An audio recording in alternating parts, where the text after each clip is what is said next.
Welcome to America's Heroes Group. Welcome back to America's Heroes Group, a community outreach roundtable with the Black Veterans Project. Today is Saturday, February 25th, 2023. February is Black History Month and American Heart Month. Our host is Cliff Kelley. I'm Sean Claiborne, the co-host, Army National Guard veteran. Our executive producer is Glenda Smith, and our digital media producer is Ivan Ortega of Scott Turner Productions, and in charge of all things technical here. Our panelist, Richard Brookshire, was on with us. He is a co-founder of the Black Veterans Project and a non-partisan 501c3.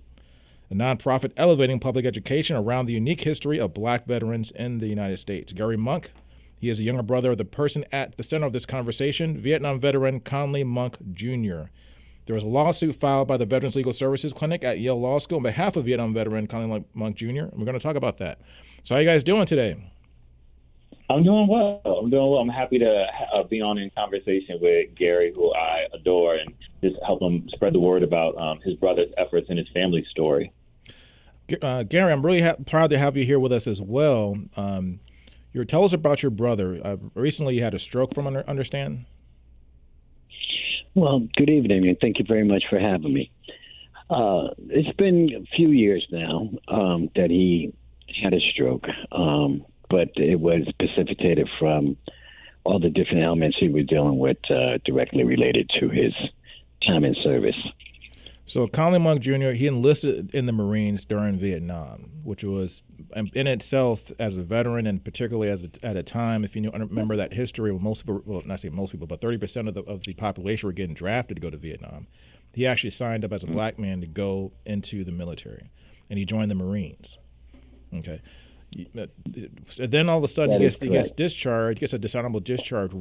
How did that happen? How does a person who goes from he was a well-seasoned combat veteran, has seemingly a very, very dedicated service to the Marine Corps, and then all of a sudden finds himself not eligible to get benefits? What happened? I have it that when he was discharged from the military, which was an unjust act between him and one of his, should I say, authority position personnel. And when he was discharged, it was just given to him in a way that it was just a matter of fact thing. It was given it out like paper. And so it was something that he dealt with for the rest of his life. Actually, we can't reverse it, but he's still dealing with the effects of that. It took 40 years after his military service to realize he had PTSD. I saw this in a video or interview he had given with a Veterans Inclusion Project. And also mentioned that you, as a family, you guys, some of his siblings joined the military. Tell us all the siblings that were in the Vietnam era of war, or the Vietnam War, along with your brother. So I have a sister that went in a year prior to him. She was in the Air Force, and she was in, and then I had another brother that was in the Army that went in, I believe, a year after Conley did. So we had three siblings in the military during Vietnam War era. Conley being the only one that was boots on ground. He did 2 tours of Vietnam. Mm-hmm. So the Department of Veterans Affairs acknowledges racial disparities in benefits and dishonorable discharges and less than honorable discharges under Secretary McDonough's office. Richard, can you tell us a little bit about the significance of this lawsuit, and how, with that in the background, what do you hope to get out of this? What is success in this light? Yeah. Well, I mean, it's multifaceted. One, just thank you again for having me on. It's an ambitious project in general. What BVP has been trying to do. One, we started working with Yale, and I think I should just give a little bit more color to Conley as well. Conley's been working with Yale Law School since the 90s, and very much a major figure in the New Haven community in Connecticut, helping veterans of all backgrounds get access to veterans they've been unjustly denied. And he did the advocacy even while he was struggling both with his PTSD and not having access to his benefits. He won a lawsuit with Yale in 2015, and it was a landmark case because it prompted something called the Wilkie Letter, which enables folks who've been diagnosed with PTSD or traumatic brain injury, who are Marines and got dishonorably discharged, to essentially have an easier time getting access to their benefits, right? And after 40 years, he got access to his VA home loan and other benefits for the first time. Though to date he's still not used the VA home loan. And the suit with Monk v. U.S. really started with the work we undertook with Yale about 3 years ago, and we started to collaborate with NBCLR, which is Conley and Gary's organization out in New Haven. And we wanted to look at disparities in disability compensation and just kind of what data the VA had, because we know that these disparities are historic. They run deep. They start with everything from the denial of pensions after the Civil War, going into the denial of pensions in World War I, and then obstruction of GI Bill benefits going into World War II, and then obviously the disparities with dishonorable discharges and a whole host of other mechanisms that have been employed in different eras to really lock Black vets out of really a crucial social welfare system, right, when it comes to education, when it comes to housing, and when it comes to healthcare. And we were able to show for the first time something that Black veterans have been talking about for decades, but we had hard internal VA data that now shows that there are and were, for at least for the last 20 years, statistically significant disparities in the allocation of disability compensation. One glaring disparity, and I think I mentioned this last time, was a disparity around PTSD denials, right? This is exactly what Conley was trying to get care for over 40 years and being perpetually denied through the VA. And so what this case is attempting to do is one, obviously leverage that data, and then also really compel, I think in some respects, a national discourse around the history of racial disparities with respect to access to a host of veterans' benefits, but also concretely, it is trying to make sure that there is some kind of redress and recompense for that harm. Conley, for instance, in the 2015 suit, was able to get a small settlement for 3 years of back pay that the VA had owed him. But they should have been paying him disability compensation since the early 1970s. He could have purchased a home with his VA home loan that could have accrued hundreds of thousands of dollars worth of value. He could have leveraged hundreds of thousands worth of support and education benefits for both himself and his children. He didn't get access to that. So this case is really trying to make this really complicated legacy salient and human, but ultimately it's trying to see if there is an actual path for Black veterans to be able to get some kind of redress, some kind of recompense for that harm and the failure of VA to address it. Because I think the most damning thing that we were able to find through this litigation over the course of the last few years is that the VA failed to even do a formal study of racial disparities in any way relating to disability compensation or veterans benefits broadly in the last 2 decades. And I think that's damning, knowing that we're coming out of such a fraught racial history. Now, I want to get more into the history of it and also the significance of those elements, particularly at the fact that a lot of the benefits at the time, particularly after Vietnam, were handled at the state level as opposed to being done at a federal level, which had a big influence on how things were handled in the South. But Gary, before I get there, Gary, I want you to kind of add a little more color as well. Watching your brother go through this and watching your siblings who served honorably in the military, and then seeing that just so nonchalantly, as you mentioned, they just gave him a less than honorable discharge. So how did you see him being affected by it? Because from his own interviews I've seen in the past, it seemed like it really damaged him a lot. It's hard enough coming back home from Vietnam, one of the worst wars we fought in modern warfare. I mean, modern warfare taken to a whole nother level with carnage and things like that. And all of a sudden coming back with PTSD, not having no language to describe it. And then, so what did you see him go through? So if you don't mind, if I could just go back to World War II, reference my dad.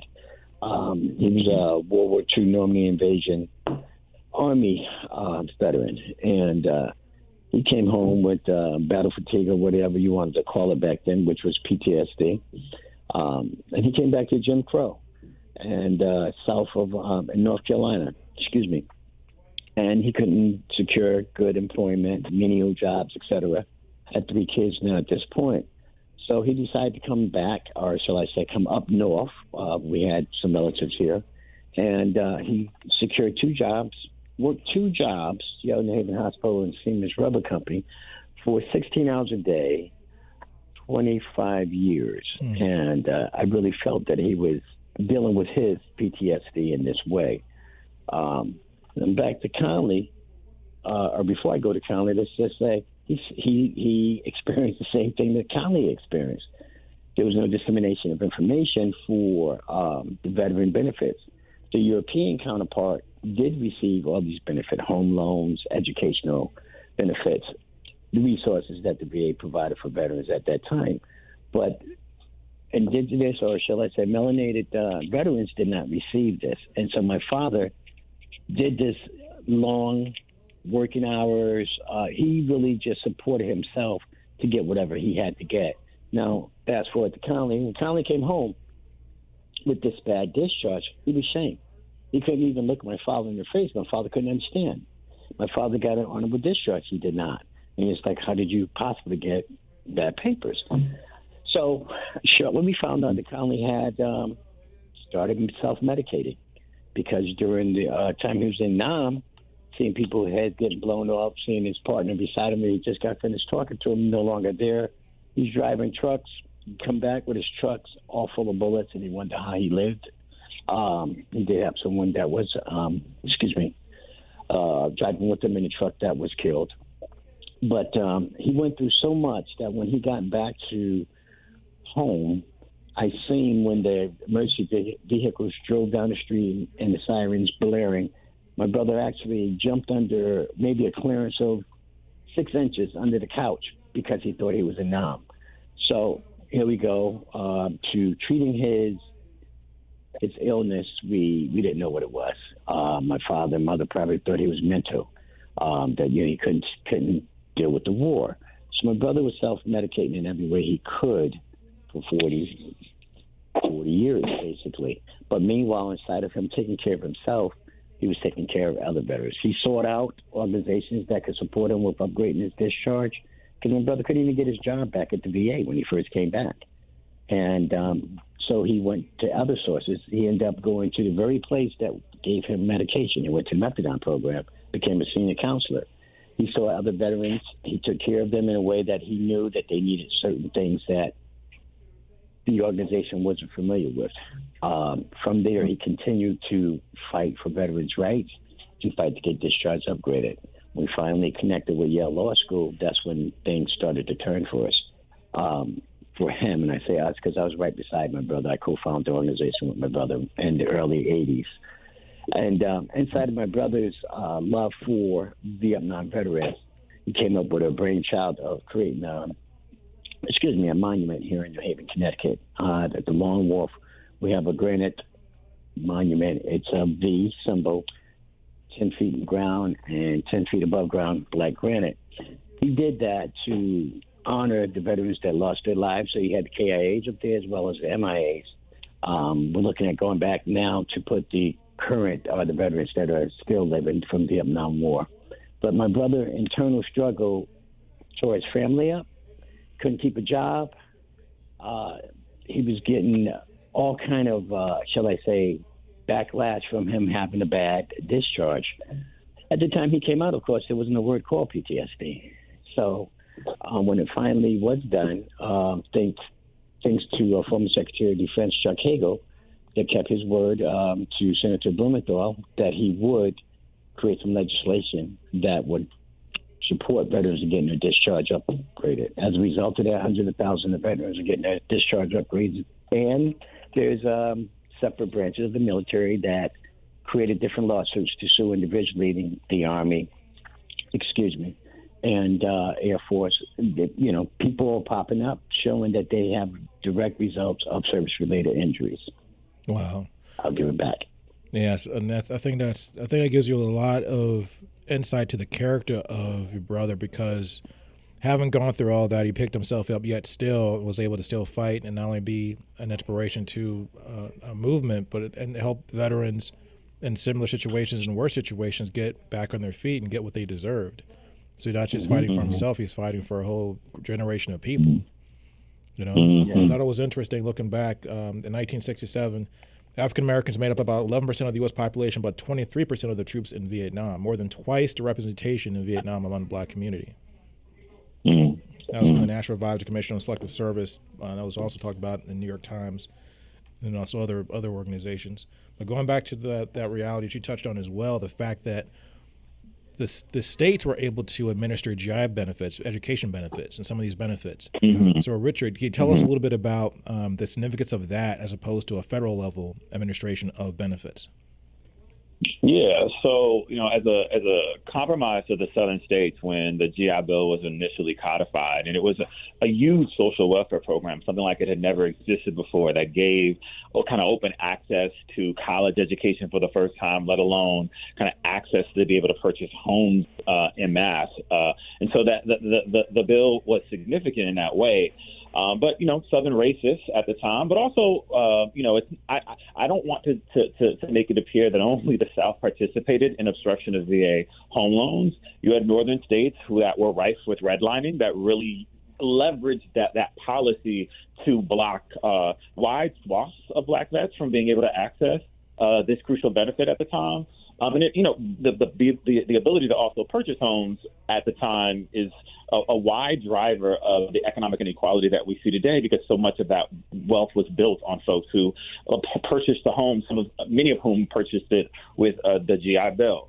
And so the significance of state adjudication is that they could put in place their own policies and roll and give access to these important benefits at their own discretion. So you ended up having states like Mississippi, where less than 5% of black vets that returned to the state of Mississippi between 1945 and 1956 actually got access to a VA home loan. An Ebony study from 1947 showed that that in that year alone, over 3,000 white veterans got access to VA home loans, where I think less than 2 or 3 black vets got access to that same loan. And that's just in the state of Mississippi. So you aggregate that out, and you start to see kind of nefarious wealth stripping that was happening, really.